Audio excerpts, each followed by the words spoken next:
Nation's Attic, finding authentic, antique, vintage diving helmets from the depths of the sea and the internet, serving the collector, investor, and museums worldwide.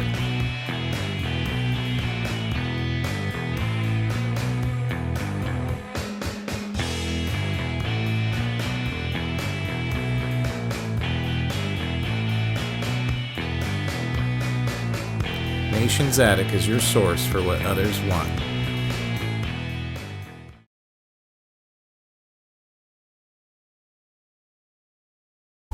Hi, my name's Don Creekhorn. I'm owner of the Nation's Attic, and we're located in Wichita, Kansas, right in the middle of the United States of America, also known as the Peerless Princess of the Plains.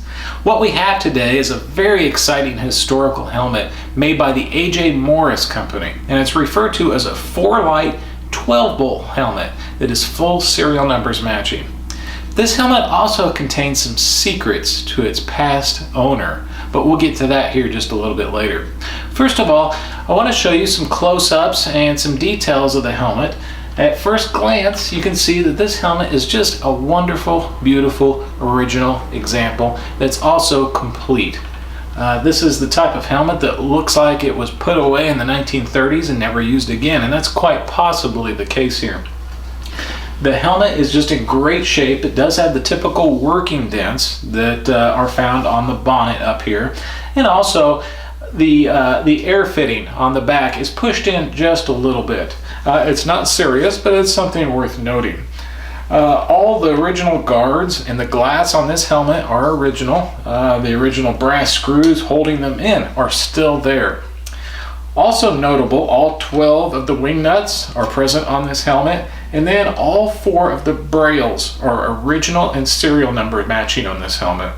Now, speaking of serial numbers, the bonnet and the breastplate also have the same matching serial numbers right here at the neck ring, which is very important to know that everything on this helmet is all matching in the way it left the factory originally.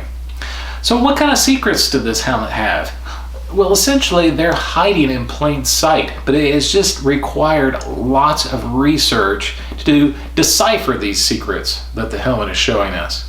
But essentially, what we have determined is that the original owner or user of this helmet was the United States Navy, and it was designated as the U.S. Navy Mark III.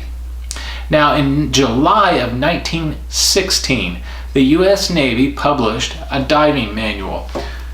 Now, that manual was fairly lengthy, and it contained all the information a diver would need to do his job, as well as his support staff as well. But it was a very thorough manual, state of the art for the time. On page 33 in this manual, there is a small little section titled Diving Helmets. Now, that section detailed the diving helmets that the United States Navy used at that time period, and there were 5 styles of helmets that they had in their inventory at that time period. They designated them at that point Mark 1, 2, 3, 4, and then, brand new at that time, the famed now U.S. Navy Mark 5. So as we studied this list, luckily the Navy put some details in about what each one of these Mark helmets were in terms of its details and its manufacture. The first helmet on the list, the Mark I, was designated as having been made by the A.J. Morse Company. Now, that helmet was a bolt style helmet, meaning at the neck, the bonnet and the breastplate were secured together with large bolts.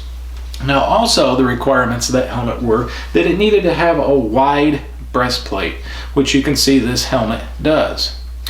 Also, it had to have a screw-on faceplate, which you can see here. This style screws on and is not hinged.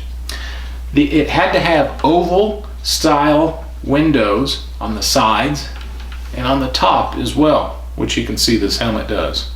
It had to have the typical regulating valve on the back, an air inlet. It needed to have a telephone on it, which you can see here, various safety valves inside, and once again it had to be made by the A.J. Morse Company. So you might be wondering, well, this isn't a bolt style helmet. Well, if we go down the list, the U.S. Navy Mark II was a Schrader made helmet. And then the next on the list was the U.S. Navy Mark III. And essentially, it's only one sentence, and it said that that helmet was the same as the Mark I, made by Morse, but it was an interrupted screw type helmet, which is what we have here. Now, parts of the details here and what reveal the mystery of this helmet is that this helmet was modified, most likely by Morse at some point on request of the Navy. And this helmet was a bolt style helmet originally, and then modified by Morse at some point to have an interrupted screw type fitting here. So more than likely this was a U.S. Navy Mark I helmet, then converted into the Mark III helmet that we see here today. Just simply incredible that this is the precursor to the famed U.S. Navy Mark V helmet that was used clear up into the 1980s. Now, we don't know the full history of this helmet, where it was used, who had it, when was it modified by Morse. We don't know when that was, but we can tell you that this is a quality, museum quality helmet. Just simply amazing, and really truly an investment grade piece as well.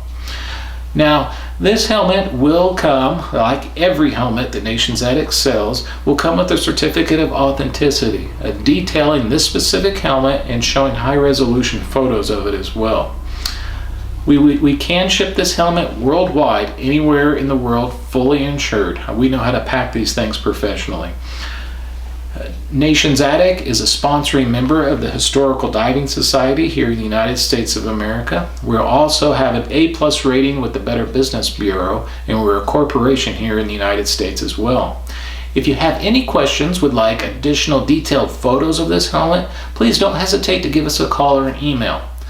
Our phone number is country code 1, area code 316-371-1828, or our email address is helmets@nationsattic.com. Thank you for viewing the video today.